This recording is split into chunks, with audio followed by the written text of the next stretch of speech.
Ayon sa mga pagtataya ng mga kanluraning intelihensya, handa si Vladimir Putin na ipagpatuloy ang digmaan hanggang sa tuluyang masakop ang Donbas bago sumapit ang taglagas ng 2027 at doon pa lang maaaring magkaroon ng totoong pagkakataon para sa negosasyon. At kahit noon, kung sakali lamang na hindi pa rin makuha ng Kremlin ang ganap na kontrol sa buong Donetsk na rehiyon. Tinitiyak ng mga eksperto na sa ngayon ay sinusuri ng Kremlin ang lahat ng kanilang mga yaman at estratehiya para ipagpatuloy pa ang digmaan ng isa pang taon, habang sa Europa naman ay tinutukoy kung sino sa kanilang panig ang mamumuno sa mga susunod na negosasyon kapag sa wakas ay mapagtanto na nila ito. Kasabay nito, ibinunyag ng New York Post ang tiyak na halaga ng mga planong ito ni Putin.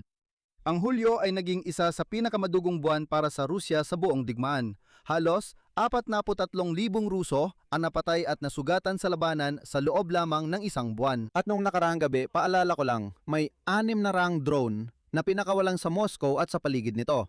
Nasunog din ang pinakamalaking bodega ng Wildberry sa Rusya na nasa labas ng Moscow. Sa kabuuan, tara't pag-usapan natin sa episode na ito ang mga plano ng Kremlin para ipagpatuloy ang digmaan, ano ang nasa likod nito, paano tumutugon ang Europa, at kung kakayanin pa ba ni Putin ang higit pang isang taon ng digmaan. Ako si Alexei Pechi, simulan na natin. Pero bago tayo magsimula, hinihiling ko na mag-subscribe kayo sa channel na ito. Papalapit na tayo sa 300,000 subscribers, kaya't lubos ako magpapasalamat sa bawat pag-subscribe ninyo.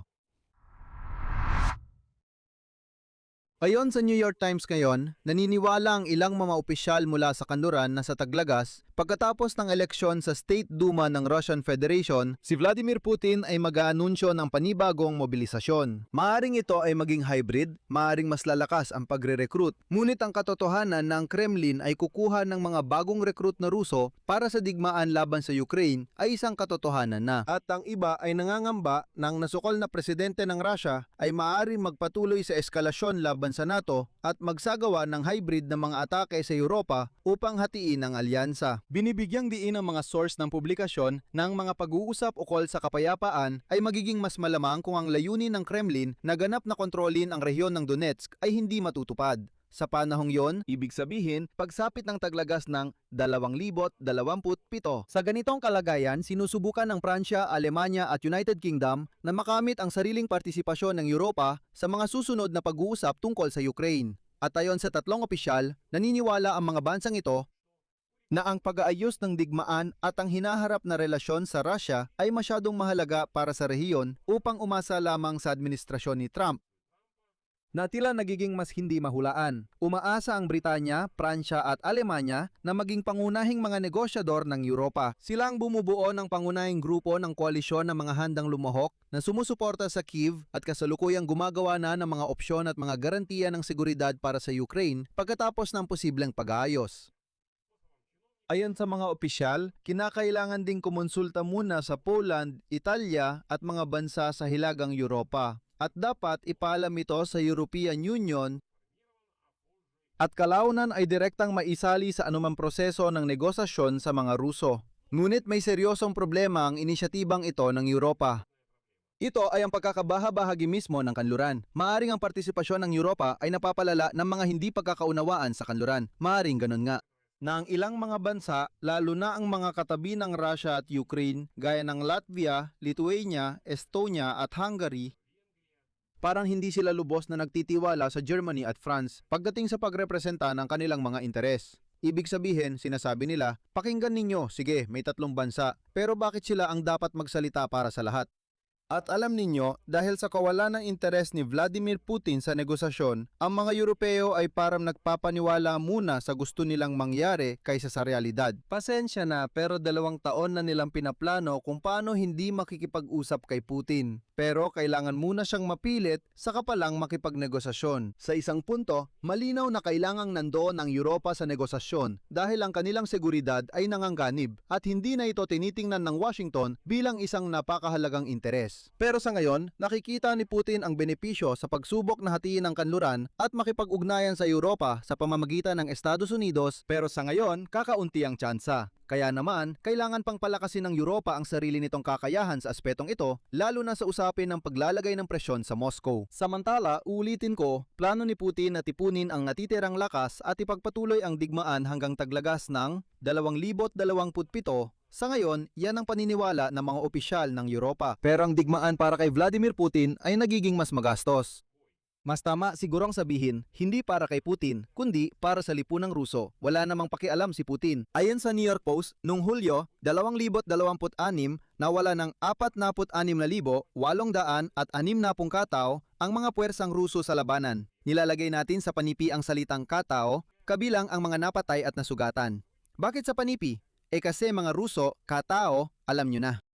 Itong bilang na ito, halos 43,000, ito na ang pinakamataas mula noong Enero 2025 at ikaapat na pinakamarahas na buwan mula nang magsimula ang digmaan ng ganap na yugto ng digmaan noong 2022.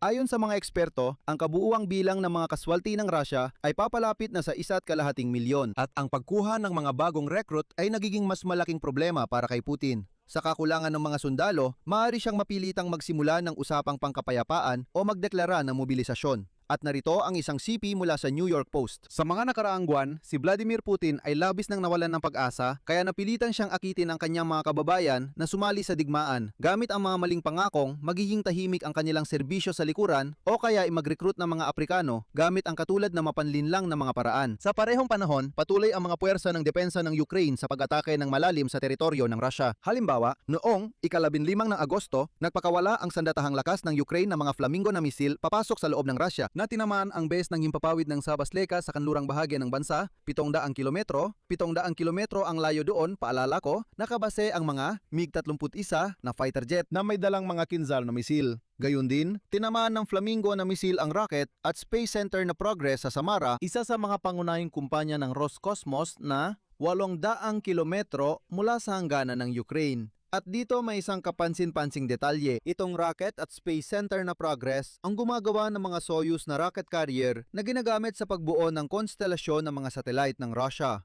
Rasvet, yun din ang tinutukoy natin dati sa mga naunang episode na mapapahintulot sa Russia na atakihin ang buong Ukraine gamit ang mga drone na kontrolado online. Sa totoo lang, ito ang Russian na bersyon ng Starlink. Bukod pa rito, nasira ng Kyiv ang oil refinery sa Bust-Luga na nasunog 800 kilometer mula sa ating hangganan. At noong gabi ng ika-16 ng Agosto, nagreklamo ang alkalde ng Moscow na mula gabi hanggang umaga may 600 drones na sabay-sabay na lumipad papunta sa riyon ng Moscow. 200 at isa sa mga ito ay nawasak mismo sa loob ng riyon. Bilang resulta ng pag-atake, tuluyang nasunog ang logistics complex ng Veilberry sa Kaledino. Ito ang pinakamalaking bodega ng kumpanyang ito sa buong Rusya na may lawak na higit sa 200,000 na metro kwadrado. At isa pang logistics center ang nasunog sa Domodedovo sa Moscow region. Partikular, naganap ang sunog sa bodega numero 15 sa complex ng Hilagang Domodedovo, isa sa pinakamalalaking production at logistics na pasilidad sa Rusya. Ngayon, mas malawak na pagsusuri mula sa Forbes tungkol sa kabuuang pagkalugi at mga usap-usapan tungkol sa mobilisasyon sa Rusya. Ayon sa pagtataya ng Sentro ng Estratehikong at Internasyonal na Pag-aaral, sa kalagayan noong ika-1 ng Hulyo, ang kabuuang pagkalugi ng Rusya sa larangan ng labanan ay umabot sa humigit kumulang 1.4 na milyong mga sundalo. At ngayong 2026, ang hukbong Ruso ay nawawalan ng humigit kumulang 30,000 sundalong Ruso kada buwan sa karaniwan. Ayon sa pagtataya ng Sentro ng Estratehikong at Pandaigdigang Pag-aaral, ang ratio ng mga kaswalti sa pagitan ng mga sundalong Ruso at Ukrainyano ay humigit kumulang 8-1. Kasabay nito, binibigyang diin ng Institute for the Study of War na sa kabila ng napakalaking mga pagkalugi, hindi nagawang makamit ng Rusya ang malalaking operatibong tagumpay sa panahon ng mga opensibang kampanya noong Tagsibol at Taginit ng taong 2026. Huling beses na nagdeklara ng bahagyang mobilisasyon si Vladimir Putin, paalala ko lang, ay noong Setyembre 2015. Pagkatapos nito, sinubukan ng Moscow na punan ang pangangailangan ng militar sa pamamagitan ng mga voluntaryo na may mataas na bayad at mga benepisyo sa buwis. Ngunit ayon sa mga ulat ng kanluraning media, bumagal na rin kamakailan ang voluntaryong pagre-recruit. Kasabay nito, binibigyang diin ng mga eksperto na ang pagkapagod ng mga Ruso sa digmaan ay hindi nangangahulugan ng otomatikong kahandaan ng mga Ruso na magprotesta laban sa mga patakaran ni Putin. Ipinakita ng survey ng Levada Center noong Marso na 67% ng mga Ruso ang naniniwalang kinakailangan ang mapayapang negosasyon sa Ukraine, habang 24% lamang ang pabor sa pagpapatuloy ng labanan. Ngunit natatakot ang mga Ruso na lumabas sa kalsada at ipahayag ang kanilang posisyon. Kung ang 67% ng mga Ruso ay lumabas sa kalsada at humiling kay Putin na itigil ang digmaan, magkakaroon ito ng epekto. Ngunit hindi ito ginagawa ng mga Ruso. Bakit na ba kakailanganin ng Kremlin ang mobilisasyon? Kung magpasya si Vladimir Putin na magsagawa ng mobilisasyon, gagawin niya ito dahil nakikita niya itong isang kalamangan sa larangan ng labanan. Paulit-ulit niyang sinabi na gusto ng Moscow na sakupin ang buong Donetsk at Luhansk na mga reyon. Ang mga tagumpay ng Russia sa mga lugar na ito ay napakabagal at napakamahal na nagaganap na sa loob ng ilang taon. Sa ngayon, ginamit nila ang taktika ng gilingan ng karne. Ibig sabihin ay nagtatapon sila ng maraming tao sa labanan hanggat kinakailangan para subukang makamit ang mga layuning ito. Maaring iniisip ng Kremlin na makakatulong ang mobilisasyon para tuluyan ng masakop ang mga teritoryong ito kahit na ipinapakita ng mga datos mula sa labanan na malabong mangyari ito. Kasabay nito, naniniwala ang mga eksperto na kahit ang bagong alon ng mobilisasyon ay malabong magdulot ng malaking pagbabago sa takbo ng digmaan. Konklusyon. Sa ngayon, tinatayang namang opisyal sa kanluran na handa si Vladimir Putin na makipagdigma pa ng hindi bababa sa isang taon pa, hanggang taglagas ng 2027. Umaasa siya sa tagumpay sa militar o kaya naman ay sa panibagong mobilisasyon pagkatapos ng halalan sa Duma. Ang ideya ng baliw na diktador na si Putin ay na makakaya pa rin niyang sakupin ang buong Donbas at ideklara ito bilang tagumpay. Pero kasabay nito, ang Ukraine ay hindi lang basta nagtatanggol, kundi pinaiigting na rin ang presyon nito. Mula sa mga teritorial na tagumpay sa timog ng Ukraine hanggang sa pinakamalalalim na pag-ataking gamit ang Flamingo sa buong digmaan at malalakas na pag-atake ng mga drone sa gabi, halimbawa sa reyon. Tanong na malinaw na kinainteresan din mismo ng Europa. Batay sa mga pagtatangka nitong makakuha ng pwesto sa mesa ng mga susunod na negosasyon. Sino nga ba ang unang bibigay sa mismong pagkakataon para sa negosasyon sa taglagas ng 2027? Pero ang nakakabahalang isipin, alam mo, na ang susunod na pagkakataon para sa diplomasya ay muling naurong ng mahigit isang taon. Dito ko natatapusin. Ibahagi ang inyong opinyon at mga konklusyon sa mga komento sa ilalim ng episode na ito. Mag-subscribe sa channel, pindutin ang kampanilya at huwag kalimutang mag-like. Yun lang po, ingatan ninyo ang inyong sarili. Paalam sa lahat.